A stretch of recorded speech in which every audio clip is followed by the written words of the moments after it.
अयोध्या।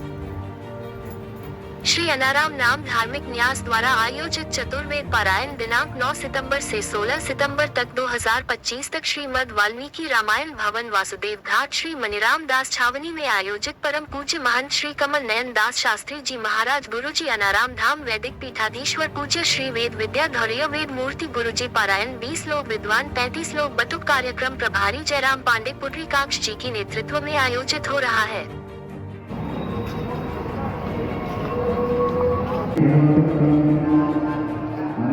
पुराणानामालयं करुणालयं नमामि भगवत्पादशङ्करं लोकशङ्करं शङ्करं शङ्कराचार्यं केशवं बादरायणं सूत्रभाष्यकृतौ वन्दे भगवन्तौ पुनः पुनः। श्री अनाराम धाम धार्मिक न्यास के द्वारा चतुर्वेद पारायण श्रीमद् वाल्मीकि भवन में हो रहा है, अयोध्या श्री मणिराम जी की छावनी में। यह चतुर्वेद पारायण इस उद्देश्य से हो रहा है कि सभी जीवों का कल्याण हो पितृपक्ष में। और मूल कारण यह है कि हमने 3 प्रधान संकल्प लिया है। क्या संकल्प है? वेद ब्राह्मण गाय परित्राणाय गुरुकुल गोविंद गोलोक संस्थापनार्थाय संस्कृत संस्कृति संस्कार संवर्धनार्थाय। इन संकल्पों के साथ हम वेद पारायण कर रहे हैं। वेद की रक्षा होगी, देश की रक्षा होगी। वेद क्या है? हमारे जीवन का मूल आधार वेद है। हम हर एक व्यक्ति धर्म को जानता है और धर्म को जीना चाहता है। धर्म में उसका आनंद है, तो धर्म वेद है। वेद प्रणहितो धर्मः अधर्मस्तद्विपर्ययः। यह कार्यक्रम में 4 वेद के अलग अलग विद्वान हैं। गुजरात से आए हैं, काशी से आए हैं और तिरुपति से भी आए हैं। हर एक जगह से विद्वान एकत्र हुए हैं। मूल अयोध्या सप्तपुरियों में मोक्षपुरी है। अयोध्या, मथुरा, माया, काशी, कांची, अवंतिका, पुरी द्वारावतीश्चैव सप्तैता मोक्षदायिका। 7 मोक्षदायिका हमारे यहाँ कहे गए हैं। तो जो वेद की मूल रक्षा है उसकी बात हम पहले करते हैं, फिर आपके प्रश्न का उत्तर दे रहे हैं। वेद जो है हर एक व्यक्ति के लिए बहुत आवश्यक है।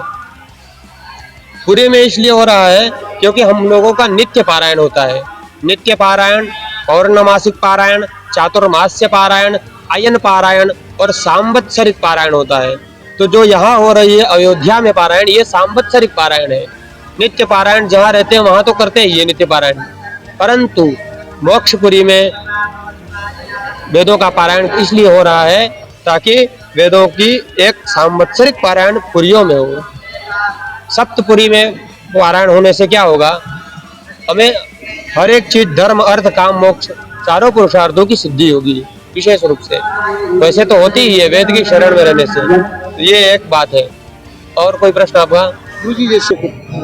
जी, जीव मात्र में जो मनुष्य का शरीर है यह एकमात्र ऐसा है कि मोक्ष का द्वार है। मोक्ष का द्वार भगवान के द्वारा, भगवान की कृपा से। कबहु करि करुणा नर देहि देत ईश बिन हेतु सनेहि। ईश्वर करुणा करके यह मनुष्य देह हम सबको दिया है, तो पितृपक्ष में सभी के कल्याण के लिए। आप पितृपक्ष होता है जब आता है, सभी सनातनियों को पता चल जाता है कि हमें श्राद्ध करना है, तर्पण करना है, मार्जन करना है। तो वो सब किसके द्वारा किया जाता है? बोले वेदों में जो बातें कही गई उन्हीं के द्वारा ही होता है। वेद प्रतिपादित कर्म को ही पितृकर्म भी कहते हैं। इसलिए यहाँ पर वाक् यज्ञेनार्चितो देव प्रियताम मे जनार्दनः भगवान महानारायण विष्णु रामचंद्र भगवान पितृओं के भी अधिपति हैं वो। इसलिए यहाँ पर वाक् यज्ञ हो रहा है। इति विद्या तपो योनि रयो निर्विष्णुरीडितः वाक् यज्ञेनार्चितो देव प्रियताम मे जनार्दनः। जनार्दन का यहाँ पूजन वाक् यज्ञ से किया जा रहा है। श्री अनाराम धाम वैदिक गुरुकुलम से आए हैं और यह गुजरात में स्थित है। सभी विद्वान वहाँ वैदिक गुरुकुल में अध्ययन कर रहे हैं और यही परिचय है विशेष रूप से। आपके साथ में हमारे साथ में कुल 35 शिष्य हैं और उसमें से 20 शिष्य जो है वो वैदिक है। ये कितने दिन यहाँ चले? यहाँ पर 15 तारीख से आरंभ होकर के 9/9/2025 से आरंभ हुआ है। 15-16 को पूर्णाहुति है, 15 को वेद संपन्न होगा, 16 को यहाँ सभी विद्वानों का सम्मान, ब्राह्मण भोजन और सबको पुरस्कार दक्षिणा आदि का वितरण भी किया जाएगा।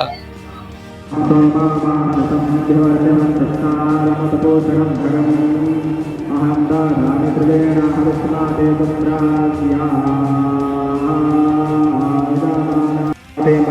संबाभो त्वया मन्यो परभार्जुतो हर्षामाणार्जुनातो परस्वन् विघ्नेशायुषा